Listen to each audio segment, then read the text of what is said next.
What's up, guys? I'm Robin and I make stuff, and today we are going to let the watercolor paint itself. It really will if you let it. The struggle is letting it. The nice part about watercolor is it can create some really beautiful, magical, happy accidents, if you will, but you just have to let it. Let the watercolor paint itself, write that down, memorize it, put it somewhere where you'll see it when you're doing your art, and let it be a sense of freedom. Today we're gonna do a wet on wet landscape. We're gonna wet our paper, drop some color into it, and see what happens, and try to resist the urge to overwork it. I'm also gonna talk about how much paint you need versus water. That's another common struggle that I see with my students. Not enough paint, too much water, and it doesn't give you the result that you're looking for. If you love this video or found something to be valuable or just thought it was fun hanging out with me, great.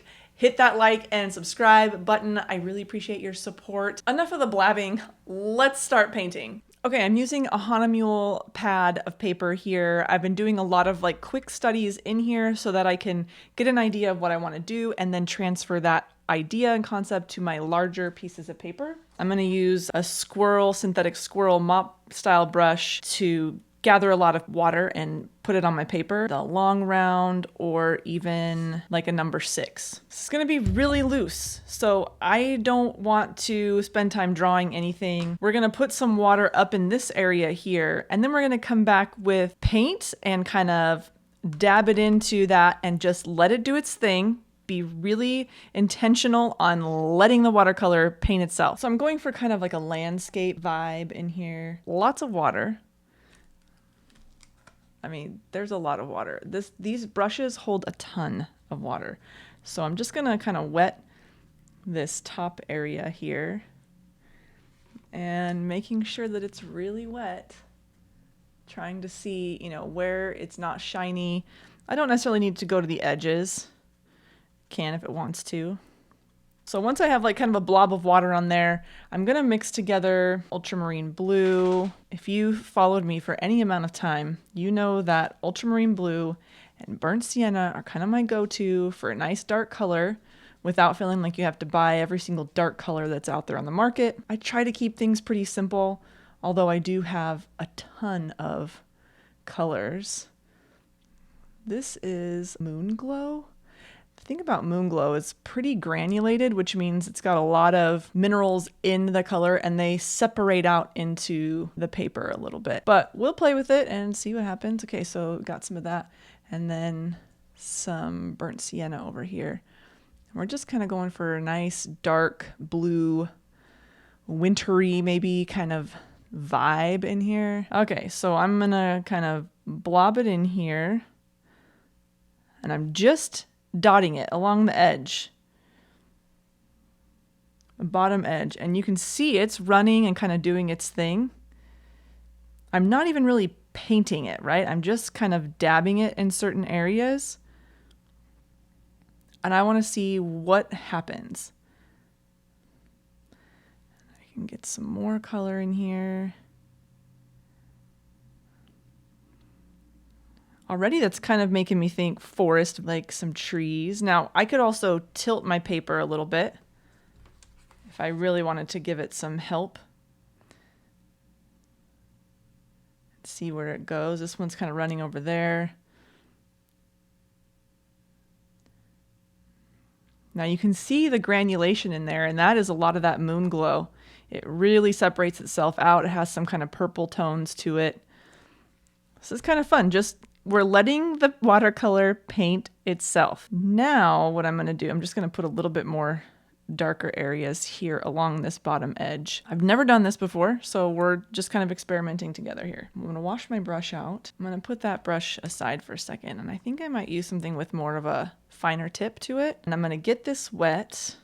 I'm going to come along here and with the tip of my brush, I'm just going to touch it in some areas. I'm not going to touch the whole entire thing, but I kind of want to touch it and then give it some space and touch it and then watch that paint kind of come down a little bit. That's the thought anyway. So if we come up here, oh yeah, look at that. And then we come across, leaving that space, touched that and that went crazy, okay. And then coming over here, touch that right there. Okay. I'm going to leave a space there and then maybe touch that edge right there. Just kind of do some more just along this here, still leaving some gaps and just kind of playing with it. Whoa. I don't know what I'm going for here, but it's fun to see what happens, letting it do its thing. Now, while this is still wet, I'd like to drop some more color in here. I might cause it to bloom out depending on how much water I have, but let's mix together some greens, see where this kind of goes. It's kind of a nice green in there. And then drop it in some of these places. It's gonna push that color away. And I'm okay with that. Even if it does bloom, I'm pretty much okay.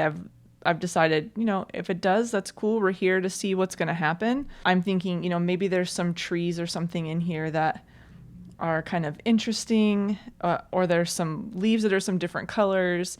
And, you know, you can see now this is going down into that area. Okay, cool. It's also going up here. Maybe I'll put a little bit there. Now maybe this could be a little bit of reflection, maybe in some water down below. So if I put more green down there, just directly below where I have the green, it might tell you that there are some reflection of color. So we have this burnt sienna over here, a little bit of cadmium orange. Now I hit this over here and it just kind of pulled it down, which I knew that it would. I want it to dry, and then we'll come back and do some dry brushing over top, define some details, some rocks, some trees and things like that, and just kind of go from there. So with dry brushing, the more you can lay it down flat on your paper, like this, flat here, and then rub across like that, you'll get more of a successful dry brush than you will if you just go straight down. And this paper doesn't have a ton of texture either, so that's playing into this as well, but it's gonna hit and miss and do all sorts of different stuff if I kind of just let it go lightly. And also this paper is pretty warped now.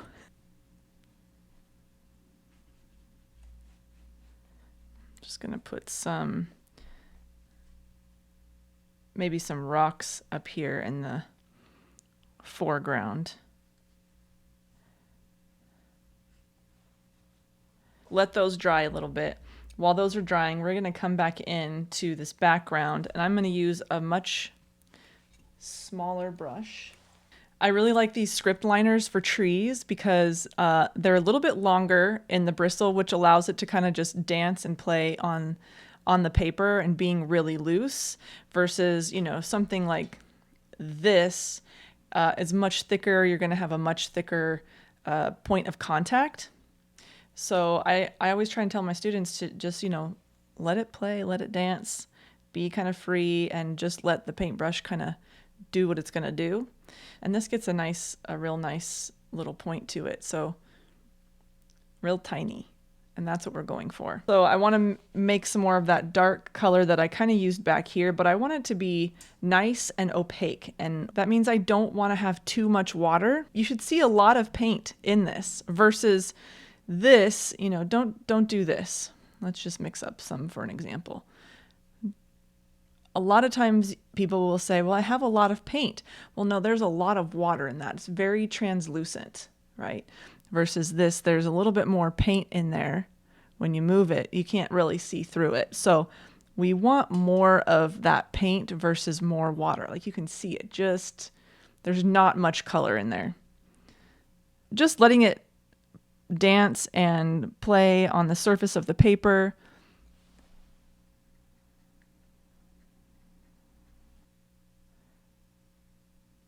As the trees come down closer together in a forest, they will start to fill in together. You won't see as much detail as you see at the top, right? Because they're an upside down cone shape. At least these evergreen trees are. Those cones start to run together and overlap. So you start to see less through the trees. That's really important. Let me get some of my washed out color here. Remember, your watercolor is going to dry much lighter than what you see originally on your paper. Just trying to put some trees into the background back there. Actually going to do a little bit lighter first. Super light.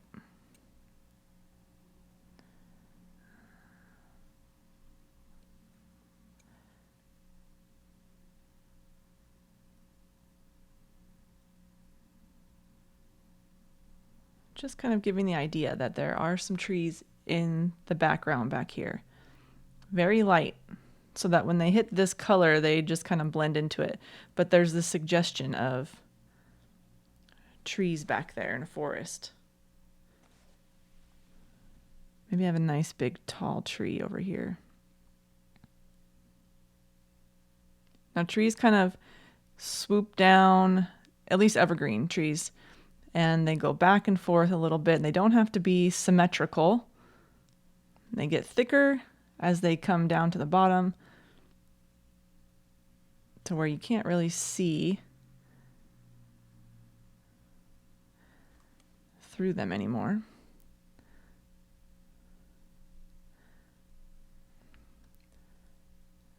Now, if I want to give the idea that there's some haze or some fog in here, I can just get my paintbrush wet and pull some of that color from right here at the bottom down into here and let it kind of bleed itself into that water and fade away.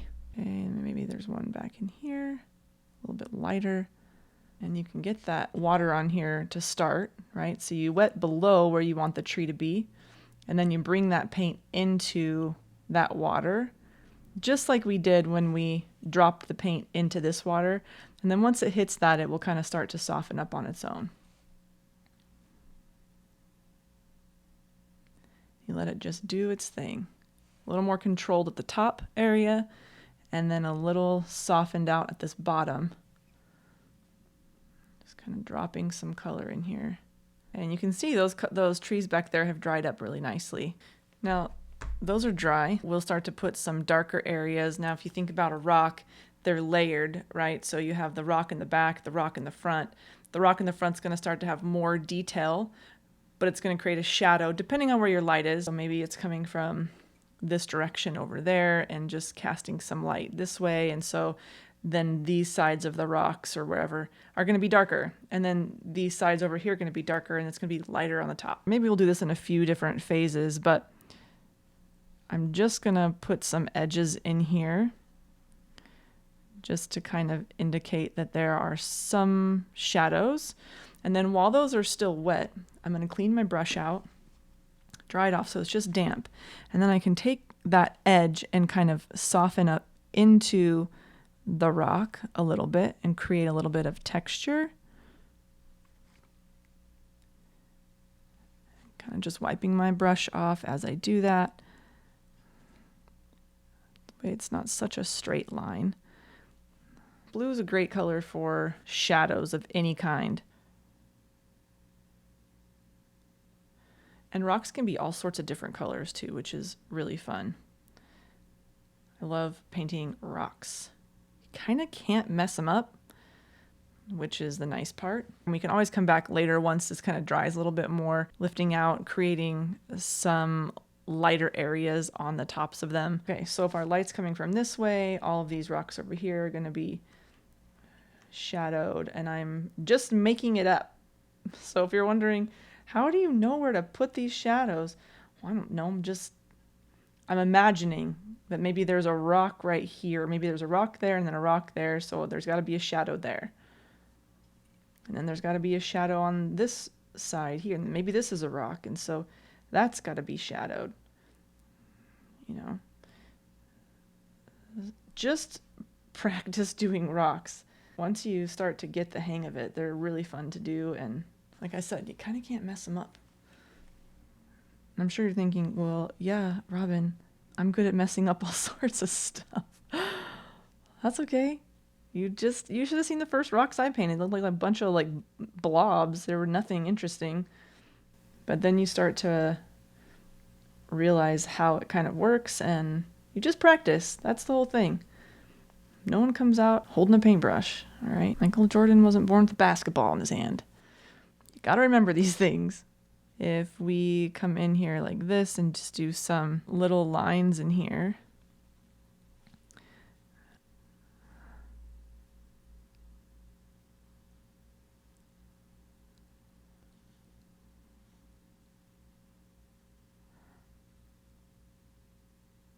So I'm just putting in some squiggles and little line work in here that shows that maybe there's some water, and it's just little tiny lines. And sometimes you can do like a fatter line, like where you lightly push and then push a little bit harder and then come back in light, and that kind of gives the idea that there's some ripples and shadows and all sorts of stuff in there.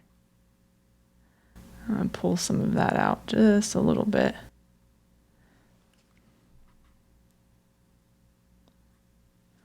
We're going to come back in and put a few more dark spots in here, and then I think we'll kind of call it good. It looks like a little scene of some sort, and that's all I was really going for. Kind of define the back in between some of these rocks.